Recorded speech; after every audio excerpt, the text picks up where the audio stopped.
ಹುಡುಕಾಟ ಪ್ರಾರಂಭಿಸಿದ್ದು within 2 hours ಒಳಗಡೆನೆ ಸೌಜನ್ಯ ಸಿಗ್ತಾಳೆ. ಆದ್ರೆ ಶವ ಆಗಿ ಅವಳ ಕೈಗಳನ್ನ ಅವಳದೇ ದುಪಟ್ಟ ಅಂಡ್ ID ಕಾರ್ಡ್ ಇಂದ ಮರಕ್ಕೆ ಕಟ್ಟಿರ್ತಾರೆ. And most brutal part is ಅವಳ ಯೋನಿ, ಅವಳ ಏನಿತ್ತ ಅದ್ರ ಒಳಗಡೆ 6 ಇಂಚ್ ಮಣ್ಣು ತುಂಬಿರ್ತಾರೆ. ಓ ಬಿಡಪ್ಪ, ನಮ್ ಪೊಲೀಸ್ ಅವ್ರಿಗೆ ತಮ್ಮ ಡ್ಯೂಟಿ ಮೇಲೆ ಎಷ್ಟೊಂದು ನಿಷ್ಠೆ ಇದೆ, ಒಂದೇ ದಿನದಲ್ಲಿ ಆರೋಪಿನ ಹಿಡಿದ್ಬಿಟ್ರಲ್ಲ ಅಂತ ಪೊಲೀಸ್ ಅವ್ರ ಮೇಲೆ ಫುಲ್ ಒಂಥರ ಹೊಗಳ್ತಾ ಇರ್ತಾರೆ.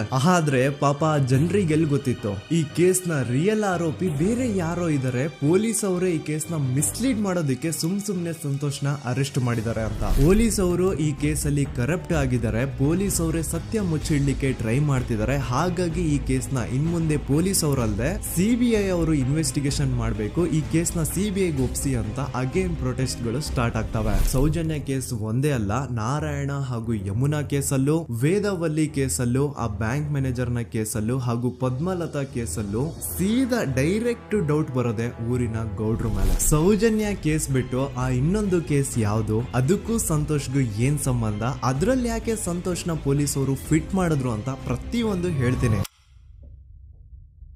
ನಾನು ಈ ಚಾನೆಲ್ ನ ಸ್ಟಾರ್ಟ್ ಮಾಡಿದಾಗಿಂದ one of the most requested video ಬಂದು ಸೌಜನ್ಯ ಕೇಸ್ ಬಗ್ಗೆ. ಸರಿ, ನಮ್ ದೂತ ಸಭೆಯ ಪ್ರಜೆಗಳು ಇಷ್ಟೊಂದು ಕೇಳ್ತಿದಾರಲ್ಲ, ಈ ಒಂದು ಕೇಸ್ ಬಗ್ಗೆ ವಿಡಿಯೋ ಮಾಡುವ ಅಂತ ಸೌಜನ್ಯ ಕೇಸ್ ಬಗ್ಗೆ ನಾನು ರಿಸರ್ಚ್ ಸ್ಟಾರ್ಟ್ ಮಾಡಿದೆ. ಅಂಡ್ ಟ್ರಸ್ಟ್ ಮೀ, ಎಷ್ಟೊಂದು ಕಾಂಪ್ಲೆಕ್ಸ್ ಈ ಒಂದು ಕೇಸ್ ಇದೆ ಅಂತಂದ್ರೆ ನನ್ ತಲೆನೇ ಕೆಟ್ಬಿಡ್ತು. ಬಟ್ ಡೋಂಟ್ ವರಿ, ನಿಮ್ಗಂತೂ ಪ್ರತಿ ಒಂದನ್ನ ತುಂಬಾ ಸಿಂಪಲ್ ಆಗಿ ಅರ್ಥ ಮಾಡಿಸ್ತೇನೆ. ಅನ್ಕೊಳ್ಳಿ, ಒಂದು ಊರು, ಆ ಊರಲ್ಲಿ ಒಂದು ಗೌಡ್ರ ಕುಟುಂಬ ಇದೆ. ಅಂಡ್ ಆ ಗೌಡ್ರ ಕುಟುಂಬ ತುಂಬಾನೇ ಪವರ್ಫುಲ್, ಲೈಕ್ ನಾವು ಮೂವೀಸ್ ಅಲ್ಲಿ ನೋಡ್ತೀವಿ ಹಂಗೆ. ಸೊ ಗೌಡ್ರು ಊರು ಬಂದು ಧರ್ಮಸ್ಥಳ ಅಂತ, ಆ ಒಂದು ಊರಲ್ಲಿ ಇವ್ರಿಗೆ ಸಖತ್ ಕಂಟ್ರೋಲ್ ಇರುತ್ತೆ. ಈವನ್ ಅದೇ ಒಂದು ರೀಜನ್ ಅಲ್ಲಿ ಇರುವಂತಹ ಒಂದು ತುಂಬಾನೇ ಪಾಪ್ಯುಲರ್ ದೇವಸ್ಥಾನನು ಸಹ ಇವರೇ ಕಂಟ್ರೋಲ್ ಮಾಡ್ತಿರ್ತಾರೆ. ಆ ಒಂದು ದೇವಸ್ಥಾನ ಇಂದ ಈ ಗೌಡ್ರ ಕುಟುಂಬಕ್ಕೆ ಎಷ್ಟೊಂದು ದುಡ್ಡು ಬರ್ತಾ ಇರುತ್ತೆ ಅಂತಂದ್ರೆ, ಅದೇ ದುಡ್ಡಲ್ಲಿ ಇವರು ಬೇಜನ್ ಪ್ರೈವೇಟ್ ಪ್ರೈಮರಿ ಅಂಡ್ ಹೈಸ್ಕೂಲ್ಸ್ ನ ಸ್ಥಾಪನೆ ಮಾಡಿರ್ತಾರೆ, ಬೇಜನ್ ಪ್ರೈವೇಟ್ ಮೆಡಿಕಲ್ ಕಾಲೇಜಸ್ ಇರ್ತವೆ, ಅಂಡ್ ಬೇಜನ್ ಪ್ರೈವೇಟ್ ದೊಡ್ಡ ದೊಡ್ಡ ಹಾಸ್ಪಿಟಲ್ಸ್ ಇರ್ತವೆ. ಒಟ್ಟಲ್ಲಿ ಹೇಳ್ಬೇಕು ಅಂತಂದ್ರೆ ದುಡ್ಡಿನ ಸುರಿಮಳೆ ಇವ್ರಿಗೆ. ನೋಡಿ, ನಮ್ಮ ಭಾರತ ದೇಶದಲ್ಲಿ ಒಂದು ಕಾನೂನು ಇದೆ,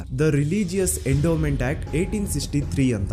ಬೇಸಿಕಲಿ ಈ ಒಂದು ಕಾನೂನು ಏನ್ ಹೇಳುತ್ತೆ ಅಂತಂದ್ರೆ, ಭಾರತದಲ್ಲಿ ಯಾವ್ದೆಲ್ಲ ಹಿಂದೂ ಟೆಂಪಲ್ಸ್ ಇದಾವೋ ಅವೆಲ್ಲ ಗವರ್ಮೆಂಟ್ ಪ್ರಾಪರ್ಟಿ. ಆ ಹಿಂದೂ ಟೆಂಪಲ್ಸ್ ನ ಮ್ಯಾನೇಜ್ಮೆಂಟ್ ಎಲ್ಲ ಗವರ್ಮೆಂಟ್ ಕೈಗೆ ಹೋಗಿ ಗವರ್ಮೆಂಟ್ ಡಿಸೈಡ್ ಮಾಡುತ್ತೆ ಆ ಮ್ಯಾನೇಜ್ಮೆಂಟ್ ಅಲ್ಲಿ ಯಾರ್ ಕೆಲ್ಸಕ್ಕೆ ಇರಬೇಕು, ಯಾರ್ ಕೆಲ್ಸಕ್ಕೆ ಇರಬಾರ್ದು, ಅಂಡ್ ಆ ಟೆಂಪಲ್ ಇಂದ ಬರ್ತಿರುವಂತಹ ಡೊನೇಷನ್ ಅಮೌಂಟ್ ನ ಏನ್ ಮಾಡ್ಬೇಕು ಅಂತ. ಸೊ ಈ ಒಂದು ಕಾನೂನಿನ ಪ್ರಕಾರ ಗವರ್ಮೆಂಟ್ ಇಂಡಿಯಾದಲ್ಲಿ ಇರುವಂತಹ ಆಲ್ಮೋಸ್ಟ್ ಎಲ್ಲಾ ಹಿಂದೂ ಟೆಂಪಲ್ಸ್ ನ ತನ್ನ ಕಂಟ್ರೋಲ್ ಅಲ್ಲಿ ತಗೋತಾ ಇರ್ಬೇಕಾದ್ರೆ ಗವರ್ಮೆಂಟ್ ಅಫಿಷಿಯಲ್ಸ್ ಧರ್ಮಸ್ಥಳ ಶ್ರೀ ಮಂಜುನಾಥ ದೇವಸ್ಥಾನಕ್ಕೂ ರೀಚ್ ಔಟ್ ಮಾಡ್ತಾರೆ. ಅಂಡ್ ಆಗ ಇಷ್ಟು ದಿನ ಟೆಂಪಲ್ ನ ಕಂಟ್ರೋಲ್ ಮಾಡ್ತಿದ್ದಂತಹ ಆ ಗೌಡ್ರ ಕುಟುಂಬ ಏನ್ ಹೇಳುತ್ತೆ ಗೊತ್ತಾ, ಇಲ್ಲ ಇದು